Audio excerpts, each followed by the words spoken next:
Fala, turma da Escola de Números, tudo bom com vocês? E aí, tá a fim de saber tudo sobre conjuntos numéricos? Se a resposta for sim, deixa seu like, se inscreve aí no canal e vem comigo para o terceiro episódio da série Tudo sobre Conjuntos Numéricos.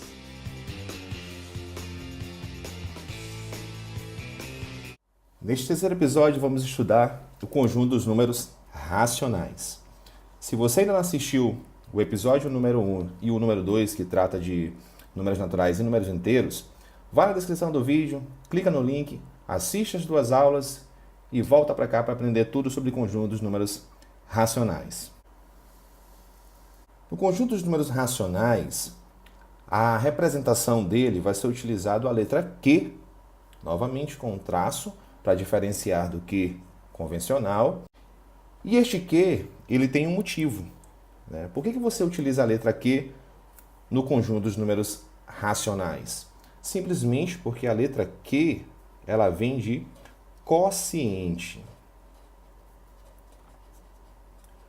O que isso quer dizer? O quociente é o resultado de uma divisão entre dois números. E isso vai justamente definir o que é um número racional. Então vamos olhar aqui para o conjunto. Observa que, diferente dos números naturais e dos números inteiros, no conjunto não foram descritos números racionais. Porque a gente vai ver que entre dois números inteiros vão existir uma infinidade de números racionais. E a gente não vai conseguir isso escrever dessa forma. Um elemento para fazer parte do conjunto, ele tem que ser uma divisão de um número A por um número B. Esse A é um número qualquer, inteiro, e o número B é um número qualquer inteiro, e além deles serem inteiros, o B precisa ser diferente de zero. Por que isso? Porque eu estou dividindo o número A pelo número B. Exemplo, se nós pegarmos o número 2 terços. Esse número é uma divisão de um número A, no caso o número 2, pelo número B, 3. Essa divisão, esse quociente, é o que chamamos de um número racional. E nós chamaremos isso de uma fração.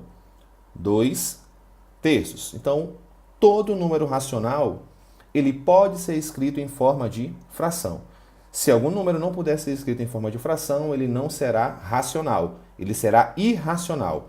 E isso nós vamos ver no quarto episódio dessa série. Olhando para o diagrama, nós temos o seguinte. Aqui, nós temos o conjunto dos números naturais. E aqui estão o 0, 1, 2, 3, 4. E foram criados novos números. Menos 1, menos 2, menos 3. E esse conjunto, que era desse tamanho, cresceu. Ficou maior, agora se chamando de conjunto dos números inteiros. Além disso, cresceu mais ainda. E aí você tem agora os números decimais finitos, as dízimas periódicas, você tem as frações, todos os números que podem ser escritos em forma de fração. E esse conjunto cresceu novamente e formou o que nós chamamos de conjunto dos números racionais.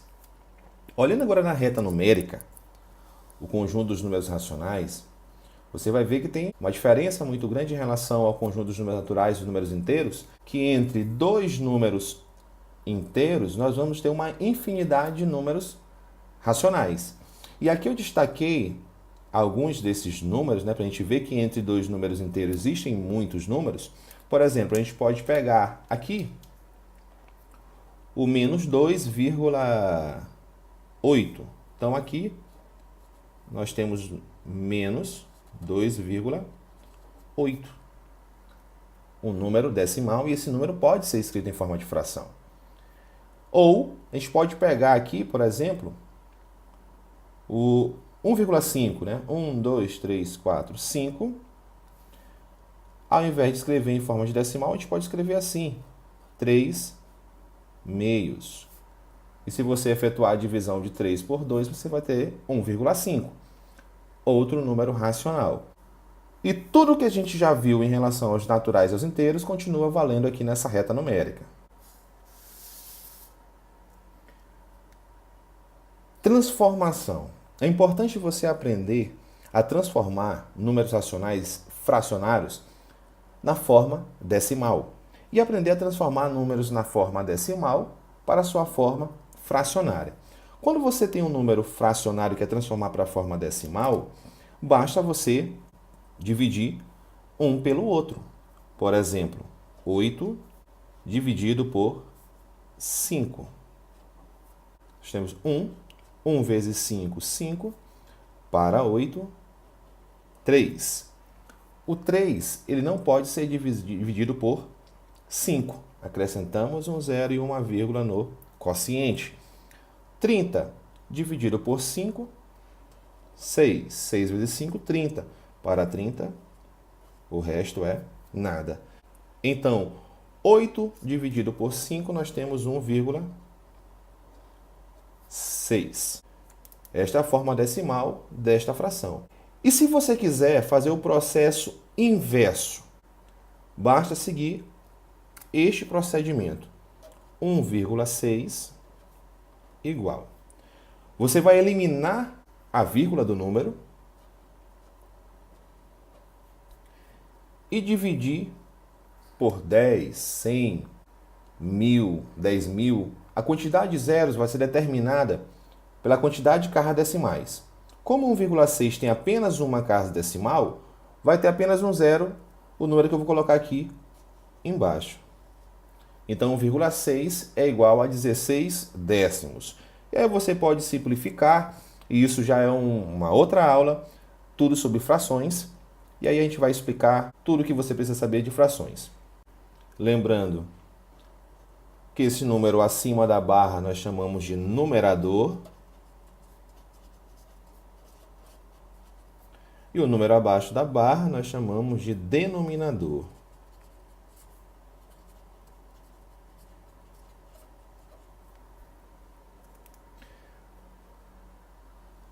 Fazendo a mesma coisa para os 5/3, efetuando esta divisão, 5 dividido por 3, nós teremos o seguinte resultado. 5 dividido por 3, 1. 1 vezes 3, 3.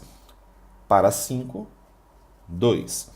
2 não é divisível por 3. Acrescentamos um zero e vírgula no quociente. 20 dividido por 3, 6. 6 vezes 3, 18. Para 22. Mais novamente o zero. 20 dividido por 3, 6 novamente.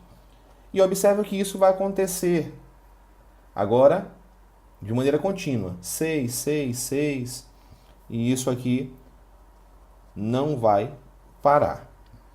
Esse tipo de número decimal, ele tem infinitas casas decimais.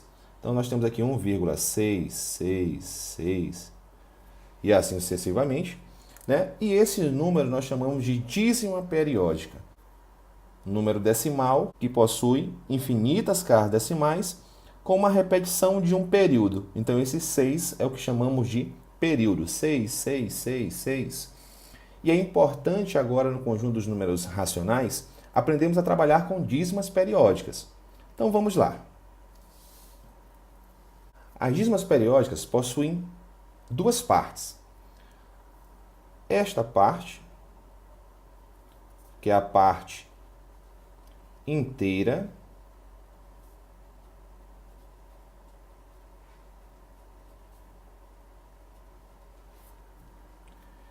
esta outra parte que fica após a vírgula, que nós chamamos de parte decimal,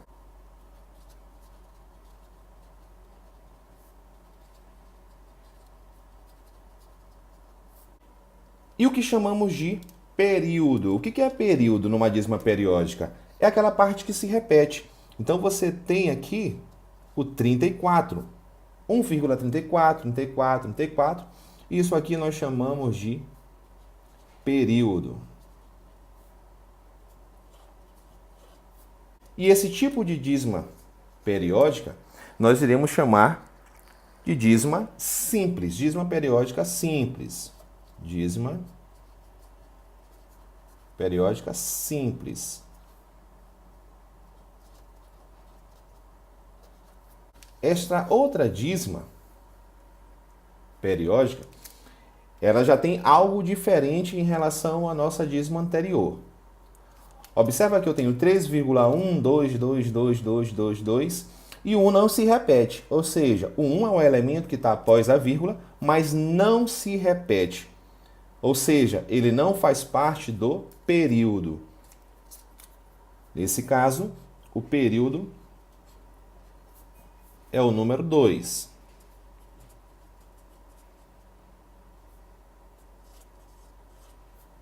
E aí nós temos a parte inteira, 3, e a parte decimal depois da vírgula.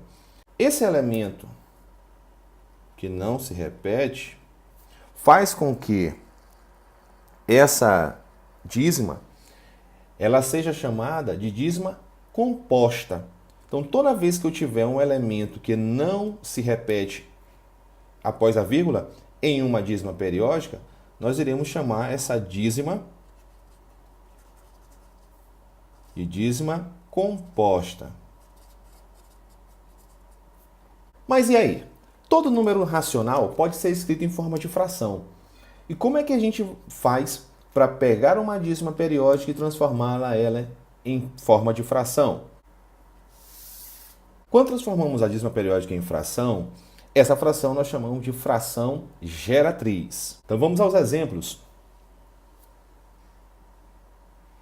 Vamos aos exemplos entender como determinar a fração geratriz de uma dízima periódica.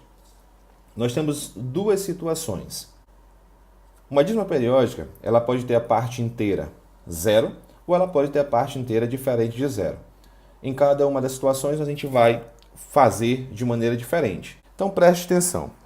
Quando você tiver na parte inteira o número 0 e não tiver nenhum elemento que não se repete, ou seja, essa dízima for uma dízima periódica simples, basta você pegar o período, no caso 7, esse período vai ser o numerador, e você vai dividir por 9, de acordo com a quantidade de elementos do período. Quantos elementos tem aqui? 1. O período é 7. Então, você vai colocar um 9. Então, a fração geratriz da dízima 0,7777 é 7 nonos. Você pega aí sua calculadora, faça o teste e verifique se está correto. Para o próximo exemplo, observe que a parte inteira é 1. Nesse caso, nós iremos proceder de uma forma um pouco diferente.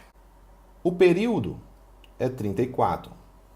Você vai pegar a parte inteira até o período.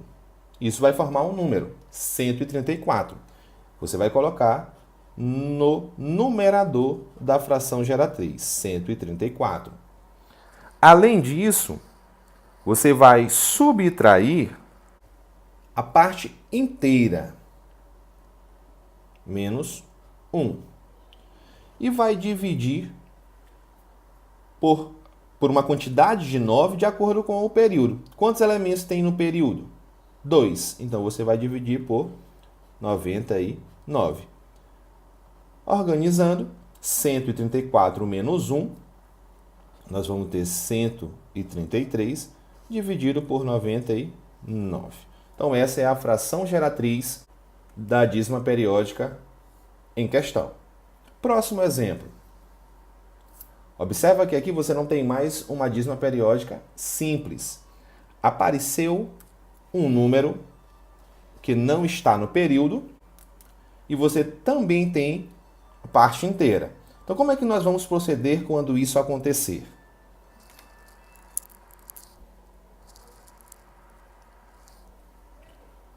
Vamos pegar a parte inteira até o período. Vamos ficar 312. E você vai subtrair pela parte inteira e a parte que não se repete, formando o número 31. E agora tem uma pequena diferença. Nós vamos continuar colocando 9 para cada elemento do período. O período, no caso, é 2. E agora, para cada elemento da parte não periódica, da parte que não se repete, você vai colocar um 0. Então, um elemento por período, 9. E um elemento para a parte não periódica, você coloca 0. Então, nós vamos ter aqui 90. Organizando, 312 menos 31, nós teremos 281, dividido por 90. E aí nós temos 281 90avos como sendo a fração geratriz dessa dízima periódica. E para finalizar, nós temos aqui uma dízima periódica que não possui parte inteira, ok? Mas que possui agora dois números que não se repetem no período. Então, nós temos aqui o 23. E o período é o 1. Vamos proceder da mesma forma, pegando a parte inteira até o período. Nós vamos ter aí o 0, 231, e aí esse 0 não entra. Nós vamos ter aqui o 231 menos a parte que não se repete, 23. Isso dividido por. Para cada elemento do período, você coloca um 9. E para cada elemento da parte que não se repete, você coloca um 0. Nós temos dois zeros. Assim teremos 231 menos 23, 208. E isso sobre 900. E essa é a fração geratriz da nossa dízima periódica. E com isso terminamos o terceiro episódio da série Tudo sobre Conjuntos Numéricos. Se você gostou, não esquece de deixar seu like, se inscreva no canal, deixa aí seus comentários, suas dúvidas e vamos nessa, bons estudos!